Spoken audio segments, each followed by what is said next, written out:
ಜೈ ಬಾಬಾ ಸ್ವಾಮಿ. ಹಿಮಾಲಯದ ಸಮರ್ಪಣಾ ಯೋಗ ಭಾಗ 1, ಸಂಚಿಕೆ 35, ಪುಟ ಸಂಖ್ಯೆ 210.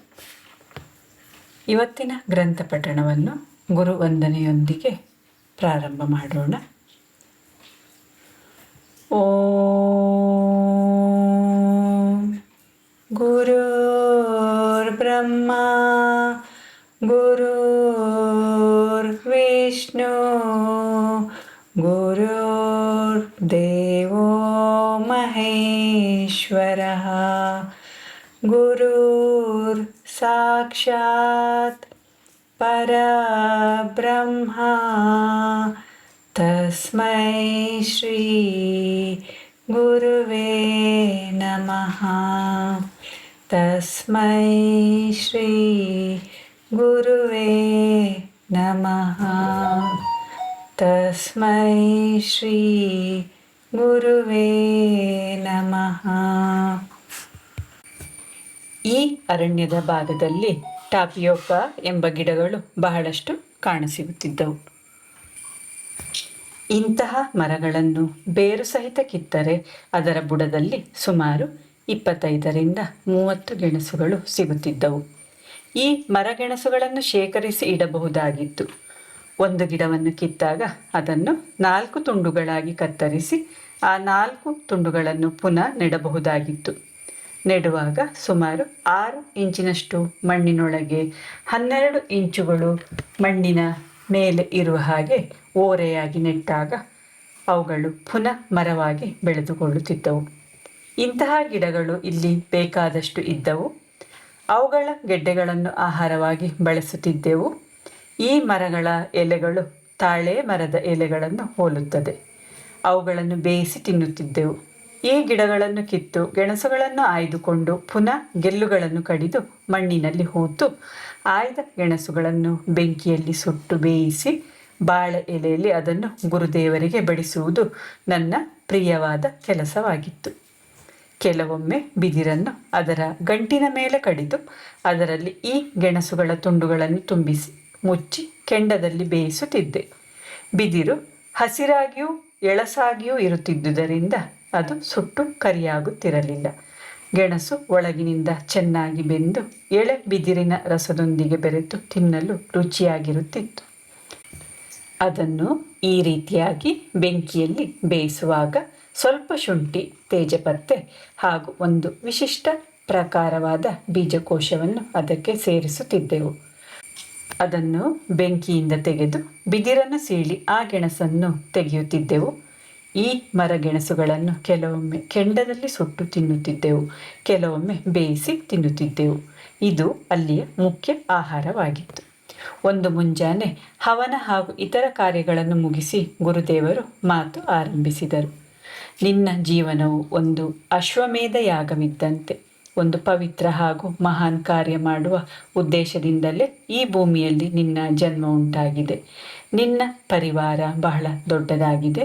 ನನಗೆ ಈ ಜೀವನದಲ್ಲಿ ಇಷ್ಟೊಂದು ದೊಡ್ಡ ಸಾಮೂಹಿಕತೆಯಿಂದ ಕೂಡಿದ ಸಂಸಾರದ ಸಾನ್ನಿಧ್ಯ ದೊರೆತಿಲ್ಲ. ನನಗೆ ಇನ್ನೊಂದು ಜನ್ಮವಿಲ್ಲ. ಇಂತಹ ಮಹತ್ ಕಾರ್ಯದಲ್ಲಿ ನಾನು ಶಾಮೀಲಾಗಬೇಕೆಂದು ನನ್ನಲ್ಲಿರುವ ಎಲ್ಲವನ್ನು ನಿನಗೆ ಕೊಟ್ಟಿದ್ದೇನೆ. ಅಂತಹ ಕಾರ್ಯವು ನಡೆಯಬೇಕಾದ ಕಾಲ ಈಗ ಕೂಡಿಬರುತ್ತಿದೆ. ನಿನ್ನನ್ನು ಇಲ್ಲಿ ಹೆಚ್ಚು ಸಮಯ ಇಟ್ಟುಕೊಳ್ಳಲು ಇಷ್ಟಪಡುವುದಿಲ್ಲ. ನನ್ನ ಸೇವೆಯನ್ನು ಮಾಡುವ ಈ ಸಂಬಂಧಗಳಿಗೆ ಕಟ್ಟುಬಿದ್ದು ತ್ವರಿತಗತಿಯಲ್ಲಿ ನಡೆಯಬೇಕಾದ ಅಂತಹ ಒಂದು ಮಹಾ ಕಾರ್ಯಕ್ಕೆ ಅಡಚಣೆ ಉಂಟಾಗಬಾರದೆಂಬ ಸದುದ್ದೇಶದಿಂದ ಈ ಮಾತನ್ನು ಹೇಳುತ್ತಿದ್ದೇನೆ. ನಾವಿಬ್ಬರೂ ಇಲ್ಲಿ ಹೀಗೆ ಒಟ್ಟಿಗೆ ಸ್ವಲ್ಪ ಸಮಯವನ್ನಷ್ಟೇ ಕಳೆದಿರಬಹುದು. ಆದರೆ ನಾವು ಹೀಗೆ ಒಟ್ಟಿಗೆ ಇದ್ದು ಮಾಡಿದ ಪ್ರತಿಯೊಂದು ಕಾರ್ಯವೂ ಪವಿತ್ರವಾಗಿದ್ದು ಈ ಪವಿತ್ರ ಆಧ್ಯಾತ್ಮಿಕ ಕಾರ್ಯವು ಮುಂದುವರಿಯಬೇಕೆಂಬ ಸದುದ್ದೇಶದಿಂದ ಮಾಡಿರುತ್ತೇವೆ. ಸದಾ ನೆನಪಿಡು, ವಿಚಾರಗಳು ಯಾವಾಗಲೂ ಅಪ್ರಾಕೃತಿಕವಾಗಿರುತ್ತವೆ. ವಿಚಾರ ಮಾಡುವ ಮೂಲಕ ನಾವು ಪ್ರಕೃತಿಯಿಂದ ದೂರ ಹೋಗುತ್ತೇವೆ. ನಾವು ಪ್ರಕೃತಿಯ ಸಾನ್ನಿಧ್ಯದಲ್ಲಿ ಹೆಚ್ಚು ಹೊತ್ತು ಇದ್ದಷ್ಟು ನಾವು ಹೆಚ್ಚು ಹೆಚ್ಚಾಗಿ ಪರಮಾತ್ಮನ ಸಾನ್ನಿಧ್ಯದಲ್ಲಿ ಇರುತ್ತೇವೆ. ಜನರು ಅತಿಯಾಗಿ ವಿಚಾರ ಮಾಡುವುದರ ಮೂಲಕ ವಾತಾವರಣವನ್ನು ಕಲುಷಿತಗೊಳಿಸುತ್ತಾರೆ. ಇಂತಹ ವಿಚಾರಗಳಿಂದ ವಾತಾವರಣ ಬಿಸಿಯಾಗತೊಡಗಿ ಅದು ಮಲಿನಗೊಳ್ಳುತ್ತದೆ. ಇಂತಹ ಬಿಸಿಯಾದ ಕುಲುಷಿತಗೊಂಡ ವಾತಾವರಣವು ಈ ಹೊಸ ಪ್ರಪಂಚಕ್ಕೆ ಯಾವಾಗಲೂ ಗಂಡಾಂತರವೇ. ಇಂತಹ ಒಂದು ಪರಿಸ್ಥಿತಿಯಲ್ಲಿ ಉಸಿರಾಡುವುದು ಕಷ್ಟವಾಗುತ್ತದೆ. ಯಾವಾಗಲೂ ನಿನ್ನ ಚಿತ್ತವನ್ನು ನಿನ್ನೊಳಗೆ ಇರಿಸಿಕೊ, ಯಾಕೆಂದರೆ ಎಲ್ಲ ಜ್ಞಾನವು ನಿನ್ನೊಳಗೆ ಇದೆ. ಸಜೀವ ಜ್ಞಾನವನ್ನು ಪುಸ್ತಕಗಳಲ್ಲಿ ಬರೆಯಲು ಸಾಧ್ಯವಿಲ್ಲ. ಅದು ಕೇವಲ ಅನುಭವಗಳ ಮೂಲಕ ಪ್ರವಹಿಸುತ್ತದಷ್ಟೆ. ಒಂದು ಗುರುವಿನ ಮೂಲಕ ಒಬ್ಬ ಶಿಷ್ಯನಿಗೆ, ಒಂದು ಶಿಷ್ಯನ ಮೂಲಕ ಇನ್ನೊಂದು ಶಿಷ್ಯನಿಗೆ, ಈ ರೀತಿಯಾಗಿ ಪಾರಂಪರಿಕವಾಗಿ ಆ ಜ್ಞಾನವು ಪ್ರಸಾರಗೊಳ್ಳುತ್ತಾ ಹೋಗುತ್ತದೆ. ಅದು ಒಂದು ಈಶ್ವರೀಯ ಜ್ಞಾನ. ಅದನ್ನು ಪುಸ್ತಕಗಳಲ್ಲಿ ಬರೆಯಲು ಸಾಧ್ಯವಿಲ್ಲ. ಕಾರಣ, ಯಾರು ಈ ಅನುಭೂತಿಯನ್ನು ಪಡೆಯುತ್ತಾನೋ ಅವನು ಬರೆಯುವ ಸ್ಥಿತಿಯಲ್ಲಿ ಇರುವುದಿಲ್ಲ. ಇಂತಹ ಅನುಭೂತಿಯನ್ನು ಪಡೆಯುವ ಸ್ಥಿತಿಯಲ್ಲಿ ಅವನಿಗೆ ತನ್ನ ಕಣ್ಣುಗಳನ್ನು ಬಿಡಲು ಸಾಧ್ಯವಾಗುವುದಿಲ್ಲ. ಹಾಗಿರುವಾಗ ಬರೆಯುವುದಾದರೂ ಹೇಗೆ? ವಾಸ್ತವದಲ್ಲಿ ಬರೆಯುವುದು ಹಾಗೂ ಮಾತನಾಡುವುದು ಶಾರೀರಿಕ ಕ್ರಿಯೆಗಳಾಗಿವೆ. ಈಶ್ವರೀಯ ಜೀವಂತ ಜ್ಞಾನದ ಅನುಭವ ಉಂಟಾಗುವ ಸಮಯದಲ್ಲಿ ಸಮಸ್ತ ಶಾರೀರಿಕ ಅವಶ್ಯ ಕ್ರಿಯೆಗಳು ನಿಂತು ಹೋಗುತ್ತವೆ. ಹಾಗಿರುವಾಗ ಅದನ್ನು ಬರೆಯುವುದಾದರೂ ಹೇಗೆ? ಆದ ಕಾರಣ ಒಬ್ಬನಿಗೆ ಆಗುವ ಪರಮಾತ್ಮನ ಅನುಭೂತಿಯ ಅನುಭವವು ಬರೆಯಲ್ಪಡುವುದಿಲ್ಲ. ಆದರೆ ಈ ಆಧ್ಯಾತ್ಮಿಕ ಅನುಭವಗಳು ನಿನ್ನ ಜೀವಿತ ಕಾಲದಲ್ಲಿ ಬರೆಯಲ್ಪಡುತ್ತವೆ. ನೀನು ಅವೆಲ್ಲವನ್ನು ಬರೆಯುವೆ, ಏಕೆಂದರೆ ನಿನ್ನಲ್ಲಿ ಕೊಡುವ ಸಾಮರ್ಥ್ಯವು ಪಡೆಯುವ ಸಾಮರ್ಥ್ಯಕ್ಕಿಂತಲೂ ಹೆಚ್ಚಾಗಿ ಇದೆ. ನೀನು ಕೇವಲ ನೀಡುವ ಬಗ್ಗೆಯೇ ಯೋಚಿಸುತ್ತಿರುವೆ. ನೀಡಬೇಕೆಂಬ ನಿನ್ನ ಅಪಾರ ಇಚ್ಛೆಯಿಂದಲೇ ಅನುಭೂತಿಯ ಮಾಧ್ಯಮವು ನೀನಾಗುವೆ. ಹಾಗೆಯೇ ಪರಮಾತ್ಮನು ನೀಡುವ ಅನುಭೂತಿಯನ್ನು ನಿನ್ನ ಮೂಲಕ ಕೊಡುತ್ತಾನೆ. ಅದು ಹೇಗೆ ನಡೆಯುತ್ತದೆ ಎಂದು ಗೊತ್ತಿಲ್ಲ, ಆದರೆ ಈ ಕಾರ್ಯವು ಖಂಡಿತವಾಗಿಯೂ ಸಂಪನ್ನಗೊಳ್ಳುತ್ತದೆ. ನಿನ್ನಲ್ಲಿರುವ ಕೊಡುವ ಸಾಮರ್ಥ್ಯದಿಂದಾಗಿ ನಿನ್ನನ್ನು ನಿರ್ಭಯದಿಂದ ಜನ ಸಂಧಿಸುತ್ತಾರೆ. ಹಾಗೆಯೇ ಈ ನಿನ್ನ ನೀಡುವ ಸಾಮರ್ಥ್ಯದಿಂದಾಗಿ ಅವರ ಗುರುಗಳು ನಿನ್ನನ್ನೇ ಮಾಧ್ಯಮದ ರೂಪವಾಗಿ ಆಯ್ಕೆ ಮಾಡಿಕೊಳ್ಳುತ್ತಾರೆ. ನೀನೊಬ್ಬ ಯೋಗ್ಯ, ಸಪಾತ್ರ ಹಾಗೂ ಶುದ್ಧವಾದ ಮಾಧ್ಯಮವಾಗುವೆ. ನಿನಗೆ ನಿನ್ನದೇ ಆದ ಯಾವುದೇ ವ್ಯಕ್ತಿತ್ವವಿಲ್ಲ. ಯಾರಿಗೆ ತನ್ನದೇ ಆದ ಅಸ್ತಿತ್ವವಿರುವುದಿಲ್ಲವೋ ಅಂತಹ ವ್ಯಕ್ತಿ ಬಹಳ ಸುಲಭವಾಗಿ ಮಾಧ್ಯಮವಾಗಬಲ್ಲ. ಅದು ಸುಲಭವೇಕೆಂದರೆ ಅಂತಹವನ ಮೂಲಕ ಶಕ್ತಿಯ ಪ್ರವಾಹ ಶೀಘ್ರವಾಗಿ ಹರಿಯಲಾರಂಭಿಸುತ್ತದೆ. ಅಲ್ಲದೆ ಅವನಿಂದ ಅದು ಶೀಘ್ರವಾಗಿ ಇತರರಿಗೆ ಕೈಯಿಂದ ಕೈಗೆ ಪಡೆದುಕೊಳ್ಳಲು ಸಾಧ್ಯವಾಗುತ್ತದೆ. ಜ್ಞಾನದ ಪ್ರಸಾರವೇ ಜ್ಞಾನದ ಉದ್ದೇಶವಾಗಿದೆ. ನೀನು ಸಜೀವ ಜ್ಞಾನವನ್ನು ಪಡೆಯುವ ಉದ್ದೇಶವು ಅದನ್ನು ಪ್ರಸಾರ ಮಾಡುವುದಕ್ಕೆ ಆಗಿರುತ್ತದೆ. ಆ ಕಾರಣಕ್ಕಾಗಿ ಎಲ್ಲರೂ ತಮ್ಮ ಆಧ್ಯಾತ್ಮಿಕ ಅನುಭೂತಿಯನ್ನು ನಿನಗೆ ಧಾರೆ ಎರೆಯುತ್ತಿದ್ದಾರೆ. ನೋಡಪ್ಪ, ಒಡೆದ ಮಣ್ಣಿನ ದೀಪಕ್ಕೆ ಯಾರೂ ಎಣ್ಣೆಯನ್ನು ಹೊಯ್ಯುವುದಿಲ್ಲ.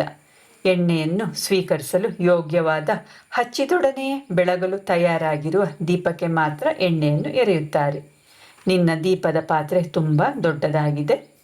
ಅದರಲ್ಲಿ ಬಹಳಷ್ಟು ಎಣ್ಣೆಯನ್ನು ಎರೆಯಬಹುದಾಗಿದೆ. ನಿನ್ನಂತಹ ಮಹಾನ್ ಎಣ್ಣೆಯ ಪಾತ್ರೆಗೆ ಎಣ್ಣೆಯನ್ನು ಎರೆಯುವ ಅವಕಾಶ ನನ್ನ ಜೀವಿತ ಕಾಲದಲ್ಲಿ ಸಿಕ್ಕಿರುವುದು ನನ್ನ ಭಾಗ್ಯವೆಂದು ನಂಬುತ್ತೇನೆ. ಏಕೆಂದರೆ ನಿನ್ನ ದೀಪದ ಪ್ರಕಾಶವು ಈ ಜಗತ್ತಿನ ಅಜ್ಞಾನವೆಂಬ ಕತ್ತಲನ್ನು ಹೋಗಲಾಡಿಸುತ್ತದೆ. ನಾಳೆ ಬೆಳಗ್ಗೆ ನೀನು ಇಲ್ಲಿಂದ ಪ್ರಸ್ಥಾನ ಮಾಡಬೇಕು. ನಾಳೆ ನಿನ್ನೊಂದಿಗೆ ಆ ನದಿಯವರೆಗೆ ನಾನು ಬರುತ್ತೇನೆ. ಅಲ್ಲಿ ನೀನು ಬಿದಿರುಗಳಿಂದ ಒಂದು ನಾವೆಯನ್ನು ಮಾಡಿಕೊಂಡು ನಿನ್ನ ಪ್ರಯಾಣವನ್ನು ಪ್ರಾರಂಭಿಸಬೇಕು. ಈ ನದಿಯು ಮುಂದೆ ಬ್ರಹ್ಮಪುತ್ರ ನದಿಯನ್ನು ಸೇರುತ್ತದೆ. ಬ್ರಹ್ಮಪುತ್ರ ನದಿಯ ದಂಡೆಯು ಇನ್ನು ನಿನ್ನ ಮುಂದಿನ ಧ್ಯಾನ ಸಾಧನೆಯ ಕ್ಷೇತ್ರವಾಗಲಿದೆ. ಹೇಗೆ ನೀನು ಈ ಸಣ್ಣ ನದಿಯ ಮೂಲಕ ದೊಡ್ಡ ನದಿಯನ್ನು ಸೇರಲಿರುವೆಯೋ ಅಂತೆಯೇ ನೀನು ಜ್ಞಾನದ ಒಂದು ಸಣ್ಣ ನದಿಯಾಗಿರುವೆ. ನಿನ್ನನ್ನು ಈಗ ಅಂತಹ ಜ್ಞಾನದ ದೊಡ್ಡ ನದಿಯ ಕಡೆ ಕಳುಹಿಸುತ್ತಿದ್ದೇನೆ. ಆ ಗುರುವಿನ ಸನ್ನಿಧಿಗೆ ಕಳುಹಿಸಲು ಈವರೆಗೆ ನಾನು ನಿನ್ನನ್ನು ತಯಾರು ಮಾಡುತ್ತಿದ್ದೆ. ಆ ಗುರುವು ಬ್ರಹ್ಮಪುತ್ರ ನದಿಯ ದಂಡೆಯಲ್ಲಿ ವಾಸಿಸುತ್ತಿದ್ದಾರೆ. ನೀನು ಈಗ ಆ ಗುರುವಿನ ಬಳಿಗೆ ಹೋಗಬೇಕಾಗಿದೆ. ನಾನು ಮರುದಿನ ಬೆಳಗ್ಗೆ ಎದ್ದು ಪರಮಾತ್ಮನು ನನ್ನನ್ನು ಸುಂದರವಾದ ಸ್ಥಳಗಳಿಗೆ ಕಳುಹಿಸಿ ಅಲ್ಲಿ ಹೆಚ್ಚು ಸಮಯ ನಿಲ್ಲದೇ ಇರುವ ಹಾಗೆ ಏಕೆ ಮಾಡುತ್ತಿದ್ದಾರೆ ಎಂದು ಆಶ್ಚರ್ಯಪಟ್ಟೆ. ನಾನು ತುಂಬ ಹಾಗೂ ಅತಿಯಾಗಿ ಭಾವುಕಗೊಂಡಿದ್ದೆ. ಇಲ್ಲಿ ಸ್ವಲ್ಪ ಸಮಯದಲ್ಲೇ ನಾನು ಆಶ್ರಮಕ್ಕೆ ಹೊಂದಿಕೊಂಡು ಬಿಟ್ಟಿದ್ದೆ. ನಾನು ಗುರುದೇವರಿಗೆ ಹೇಳಿದೆ, ನಾನು ನಿಮ್ಮ ಆಶ್ರಮವನ್ನು ಬಹಳಷ್ಟು ಹಚ್ಚಿಕೊಂಡಿರುವೆ. ನನಗೆ ಇಲ್ಲಿಯೇ ಇರಲು ಇಷ್ಟ. ಈ ಸ್ಥಳವನ್ನು ಬಿಟ್ಟು ಹೋಗಲು ನನಗೆ ಇಷ್ಟವಿಲ್ಲ. ನನ್ನ ಸ್ಥಿತಿಯು ನಿನ್ನಂತೆಯೇ ಇದೆ. ಸ್ವಲ್ಪ ಸಮಯದಲ್ಲೇ ನೀನು ನನಗೆ ಅಚ್ಚುಮೆಚ್ಚು ಆಗಿಬಿಟ್ಟಿರುವೆ. ನಾನು ನಿನಗೆ ಬಹಳಷ್ಟು ಹೊಂದಿಕೊಂಡು ಬಿಟ್ಟಿದ್ದೇನೆ. ನಿನ್ನ ವಿನಮ್ರತೆ ಹಾಗೂ ನೀನು ಪಡೆದುಕೊಂಡ ಜ್ಞಾನವನ್ನು ಹಂಚಬೇಕೆಂಬ ನಿನ್ನ ಅಭಿಲಾಷೆ, ಇವುಗಳಿಂದ ನಾನು ಪ್ರಭಾವಿತನಾಗಿರುತ್ತೇನೆ. ಆದರೆ ನಿನ್ನ ಭಾವನಾತ್ಮಕ ಸಂಬಂಧಗಳಿಗಿಂತಲೂ ಗುರುಕಾರ್ಯವು ಮಹತ್ವವಾದದ್ದು. ನೀನು ನನ್ನಿಂದ ಪಡೆದ ಜ್ಞಾನವನ್ನು ಪ್ರಸಾರ ಮಾಡಿ ಅದನ್ನು ಪ್ರತಿಯೊಬ್ಬ ಮನುಷ್ಯನಿಗೂ ಹಂಚಬೇಕೆಂಬ ಉದ್ದೇಶದಿಂದ ನನ್ನ ಗುರುಗಳು ನನ್ನ ಮೇಲೆ ವಿಶ್ವಾಸವಿಟ್ಟು ಈ ಮಹಾಕಾರ್ಯವನ್ನು ನನಗೆ ವಹಿಸಿಕೊಟ್ಟಿರುತ್ತಾರೆ. ಆಶ್ರಮಕ್ಕೆ ಸಂಬಂಧಿಸಿದಂತೆ ಲಕ್ಷಾಂತರ ಆತ್ಮಗಳು ಬಂದು ಜ್ಞಾನವನ್ನು ಗ್ರಹಣ ಮಾಡಿಕೊಳ್ಳಬಹುದಾದ ಭವ್ಯ ಹಾಗೂ ವಿಶಾಲವಾದ ಆಶ್ರಮ ನಿನ್ನದಾಗಲಿ ಎಂದು ಆಶೀರ್ವದಿಸುತ್ತೇನೆ. ನಡಿ ನಡಿ, ನಿನ್ನನ್ನು ನದಿಯವರೆಗೆ ಬೀಳ್ಕೊಟ್ಟು ನಾನು ವಾಪಸ್ಸಾಗಬೇಕು ಎಂದು ಗುರುಗಳು ಹೇಳಿದರು. ಗುರು ಕಾರ್ಯವೆಂಬ ಕರ್ತವ್ಯಕ್ಕೆ ಬಿಗಿದುಕೊಂಡಿದ್ದ ನಾನು ಭಾರವಾದ ಹೃದಯದಿಂದ ಅಲ್ಲಿಂದ ಹೊರಟೆ. ನಂತರ ಸ್ವಲ್ಪ ಹೊತ್ತು ನಡೆದುಕೊಂಡು ಹೋದ ಹಾಗೆ ಬೆಟ್ಟದಿಂದ ಕೆಳಗೆ ಹರಿಯುತ್ತಿದ್ದ ನದಿಯೊಂದನ್ನು ತಲುಪಿದೆವು. ಅಲ್ಲಿ ಗುರುದೇವರು ಈಗಾಗಲೇ ಬಿದಿರಿನಿಂದ ತಯಾರಿಸಿದ್ದ 4 ಪದರಗಳುಳ್ಳ ದೋಣಿಯೊಂದಿತ್ತು. ಅದು ಎಂತಹ ದೋಣಿಯಾಗಿತ್ತು! ಅದು ಬಿದಿರುಗಳ 4 ಪದರುಗಳುಳ್ಳ ಗೋಡೆಯಂತಿತ್ತು. ಅದನ್ನು ನೀರಿನಲ್ಲಿ ಬಿಟ್ಟಾಗ ಅದರ ಮೇಲೆ ಕುಳಿತುಕೊಳ್ಳಬಹುದಾಗಿತ್ತು. ಹಾಗೆಯೇ ಕುಳಿತಾಗ ಅದಾಗಿಯೇ ಚಲಿಸುತ್ತಿತ್ತು. ಅಂತಹ ದೋಣಿಯನ್ನು ಸಾಮಾನ್ಯ ಜನರು ಈ ರೀತಿಯಾಗಿ ಉಪಯೋಗಿಸುವುದನ್ನು ನಾನು ಈ ಹಿಂದೆ ನೋಡಿದ್ದೆ. ನಾನು ಗುರುದೇವರಿಗೆ ಹೇಳಿದೆ, ನನಗೆ ಈ ದೋಣಿಯನ್ನು ಹೇಗೆ ತೇಲಿಸುವುದೆಂದು ಗೊತ್ತಿಲ್ಲ ಮತ್ತು ಎಲ್ಲಿಗೆ ಹೋಗಬೇಕಾಗಿದೆ ಎಂಬುದೂ ಗೊತ್ತಿಲ್ಲ. ಅವರು ನಕ್ಕು ಹೇಳಿದರು, ನೀನು ಏನೂ ಚಿಂತೆ ಮಾಡದೆ ಆ ದೋಣಿಯೊಳಗೆ ಇಳಿಯಬೇಕಷ್ಟೆ. ನೀನು ಹೋಗಲಿರುವ ಮುಂದಿನ ಸ್ಥಳದಲ್ಲಿ ನಿನಗೊಬ್ಬರು ಮಹಾನ್ ತಪಸ್ವಿ ಸಿಗಲಿದ್ದಾರೆ. ಅವರ ಸೂಕ್ಷ್ಮ ಶರೀರವು ನಿನ್ನನ್ನು ಅವರಿರುವ ಸ್ಥಳಕ್ಕೆ ಕರೆದೊಯ್ಯಲು ಸರಿಯಾಗಿ ಮಾರ್ಗದರ್ಶನ ಮಾಡಲಿದೆ. ಯಾಕೆಂದರೆ ನಿನ್ನನ್ನು ಅವರೇ ಕರೆಸಿಕೊಳ್ಳುತ್ತಿದ್ದಾರೆ. ಈಗಲೂ ಅವರು ನಿನ್ನೊಳಗಿದ್ದಾರೆ. ನನಗೆ ಅದು ಕಾಣುತ್ತಿದೆ, ಆದರೆ ನಿನಗೆ ಆಗುತ್ತಿಲ್ಲ. ಅದೇ ನಮ್ಮಿಬ್ಬರ ನಡುವೆ ಇರುವ ವ್ಯತ್ಯಾಸ. ಗುರುದೇವರು ನನ್ನನ್ನು ಭಾವಪೂರ್ವಕವಾಗಿ ಬೀಳ್ಕೊಟ್ಟು ನಾನು ತಲೆಬಾಗಿ ಅವರ ಪಾದಗಳನ್ನು ಮುಟ್ಟಿದಾಗ ಸಂತೋಷದಿಂದ ನೀನು ಯಶಸ್ವಿಯಾಗು ಎಂದು ಹಾರೈಸಿದರು. ನನಗೆ ಕೆಲವು ಫಲಗಳನ್ನು ಕೊಟ್ಟು ನನ್ನನ್ನು ಆ ತೆಪ್ಪದಂತಹ ನಾವೆಯಲ್ಲಿ ಕುಳ್ಳಿರಿಸಿದರು. ಹಾಗೆಯೇ ಉದ್ದನೆಯ ಬಿದಿರಿನ ಕೋಲುಗಳನ್ನು ಮುಂದೆ ತೆಪ್ಪ ಚಲಿಸುವಾಗ ಎಲ್ಲಿಯಾದರೂ ಸಿಕ್ಕಿ ಹಾಕಿಕೊಂಡರೆ ಉಪಯೋಗಕ್ಕೆ ಬರಲಿ ಎಂದು ಕೊಟ್ಟರು. ಹೀಗೆ ಅವರು ನನಗೆ ವಿದಾಯ ಹೇಳಿದರು. ನಾನು ನನ್ನ ಅಜ್ಞಾತ ಪಯಣವನ್ನು ಪ್ರಾರಂಭಿಸಿದ್ದೆ. ನಾನು ಹಿಂತಿರುಗಿ ನೋಡಿದಾಗ ಗುರುದೇವರು ಬೆಟ್ಟ ಏರುವುದನ್ನು ಕಂಡೆ. ನಾನು ಆ ನದಿಯಲ್ಲಿ ಮುಂದೆ ಸಾಗುತ್ತಲಿದ್ದೆ. ನೀರಿನ ಪ್ರವಾಹ ಕಡಿಮೆ ಇದ್ದರಿಂದ ನಾನು ನಿಧಾನವಾಗಿ ಮುಂದೆ ಚಲಿಸುತ್ತಿದ್ದೆ. ಹೀಗೆ ಆ ತೆಪ್ಪವು ಮುಂದಕ್ಕೆ ನಿಧಾನವಾಗಿ ಚಲಿಸುತ್ತಿತ್ತು. ಒಂದು ಅಜ್ಞಾತ ಸ್ಥಳದ ಕಡೆ ನಾನು ಹೋಗುತ್ತಲಿದ್ದೆ. ಎಲ್ಲಿಗೆ ಎಂದು ನನಗೆ ಗೊತ್ತಿಲ್ಲ. ಈ ರೀತಿಯಾದ ದೋಣಿಯಲ್ಲಿನ ಪ್ರಯಾಣ ಇದೇ ಮೊದಲ ಬಾರಿಯಾಗಿತ್ತು. ಆ ದೋಣಿಯು ಸಂಪೂರ್ಣವಾಗಿ ಬಿದಿರಿನಿಂದ ಮಾಡಲ್ಪಟ್ಟಿತ್ತು. ಒಂದು ಬಿದಿರು ಕೋಲನ್ನು ಉದ್ದಲಾಗಿ ಮತ್ತೊಂದನ್ನು ಅಡ್ಡಲಾಗಿ, ಪುನಃ ಒಂದನ್ನು ಉದ್ದಲಾಗಿ ಮತ್ತೊಂದನ್ನು ಅಡ್ಡಲಾಗಿ ಇರಿಸಲಾಗಿತ್ತು. ಈ ರೀತಿಯಾಗಿ ಚೌಕಾಕಾರವಾಗಿ ಒಂದರ ಮೇಲೆ ಒಂದರಂತೆ 4 ಪದರಗಳನ್ನುಳ್ಳ ಗೋಡೆಯಂತೆ ಆಧಾರವಿರುವ 12 ಅಡಿ ಅಗಲ ಹಾಗೂ 12 ಅಡಿ ಉದ್ದನೆಯ ಹಾಗೂ 1 ಅಡಿ ಎತ್ತರದ ತೆಪ್ಪವನ್ನು ತಯಾರಿಸಲಾಗಿತ್ತು. ಬಿದಿರಿನ ಪದರಗಳಿಂದಲೇ ಮಾಡಿದಂತಹ ಈ ತೆಪ್ಪಕ್ಕೆ ಹಗ್ಗದಿಂದ ಆ ಎಲ್ಲ ಬಿದಿರಿನ ಕೋಲುಗಳನ್ನು ಜೋಡಿಸಿ ಒಟ್ಟಿಗೆ ನೇಯಲಾಗಿತ್ತು. ಅವುಗಳನ್ನು ಬಿಗಿಯಾಗಿ ಕಟ್ಟಲಾಗಿತ್ತು. ನೀರಿನ ಹರಿವು ಉತ್ತಮವಾಗಿದ್ದುದರಿಂದ ಆ ತೆಪ್ಪವು ಎಲ್ಲಿಯೂ ಸಿಕ್ಕಿಹಾಕಿಕೊಳ್ಳುವ ಪ್ರಶ್ನೆಯೇ ಇರಲಿಲ್ಲ. ಹುಟ್ಟುಹಾಕುವ ಕೋಲುಗಳನ್ನು ಒಂದು ಕಡೆ ಕಟ್ಟಿ ನಾನು ಆರಾಮವಾಗಿ ಕುಳಿತೆ. ನದಿಯ ನೀರಿನ ಹರಿಯುವಿಕೆಯೊಂದಿಗೆ ದೋಣಿಯು ಸುಲಭವಾಗಿ ಚಲಿಸುತ್ತಿತ್ತು. ಸ್ವಲ್ಪ ಹೊತ್ತಿನಲ್ಲೇ ಸಂಜೆಯಾಗುವುದರಲ್ಲಿತ್ತು. ಈಗ ದೋಣಿಯು ನದಿಯ ಮಧ್ಯಭಾಗದಲ್ಲಿ ಚಲಿಸುತ್ತಿತ್ತು. ಸೂರ್ಯನು ಮುಳುಗುತ್ತಿದ್ದ. ಸೂರ್ಯನ ಕಿರಣಗಳು ನದಿಯ ನೀರಿನಲ್ಲಿ ಪ್ರತಿಬಿಂಬಿಸುತ್ತಿತ್ತು. ನದಿಯ ಎರಡು ಬದಿಗಳಲ್ಲೂ ಕಾಡಿತ್ತು. ಯಾವುದೇ ವಾಸಸ್ಥಳ ನನ್ನ ಕಣ್ಣಿಗೆ ಬೀಳಲಿಲ್ಲ. ಬರೇ ಕಾಡು ಬಾಳೆಗಳ ತೋಟಗಳನ್ನೇ ನೋಡುತ್ತಾ ಸಾಗಿದೆ. ಕತ್ತಲು ಆವರಿಸುತ್ತಿದ್ದುದರಿಂದ ಆ ತೆಪ್ಪದಂತಹ ದೋಣಿಯ ಮೇಲೆ ಹಾಗೆಯೇ ತಲೆಯೊಡ್ಡಿ ಮಲಗಿದೆ. ಮುಂದೆ ಏನು ಮಾಡಬೇಕೆಂಬುದನ್ನು ಸರಿಯಾದ ಸಮಯ ಬಂದಾಗ ಯೋಚಿಸುವೆ ಎಂದು ಮನಸ್ಸಿನಲ್ಲೇ ಹೇಳಿಕೊಂಡೆ. ಅಷ್ಟಕ್ಕೂ ಗುರುದೇವರು ಸ್ವತಃ ಅವರೇ ಸೂಕ್ಷ್ಮ ರೂಪದಲ್ಲಿ ನನ್ನೊಂದಿಗೆ ಇರುವುದಾಗಿ ಹೇಳಿದ್ದರಿಂದ ಮುಂದೇನಾಗಬಹುದೆಂದು ಚಿಂತೆಯನ್ಯಾಕೆ ಮಾಡಬೇಕೆಂದು ನನ್ನಷ್ಟಕ್ಕೆ ಹೇಳಿಕೊಳ್ಳುತ್ತಾ ಆ ಸ್ಥಿತಿಯಲ್ಲೇ ನಿದ್ದೆ ಹೋದೆ. ಜೈ ಬಾಬಾ ಸ್ವಾಮಿ. ಇವತ್ತಿನ ಗ್ರಂಥ ಪಠಣವನ್ನು ಮುಕ್ತಾಯಗೊಳಿಸುತ್ತಿದ್ದೇನೆ. ಶಾಂತಿ ಪಾಠ.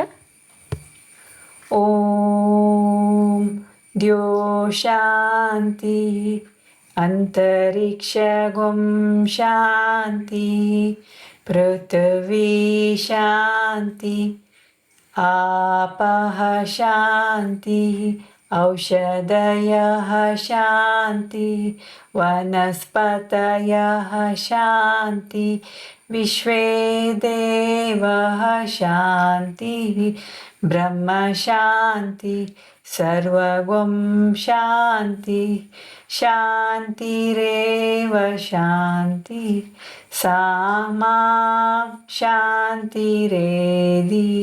ಓಂ ಶಾಂತಿ ಶಾಂತಿ ಶಾಂತಿ.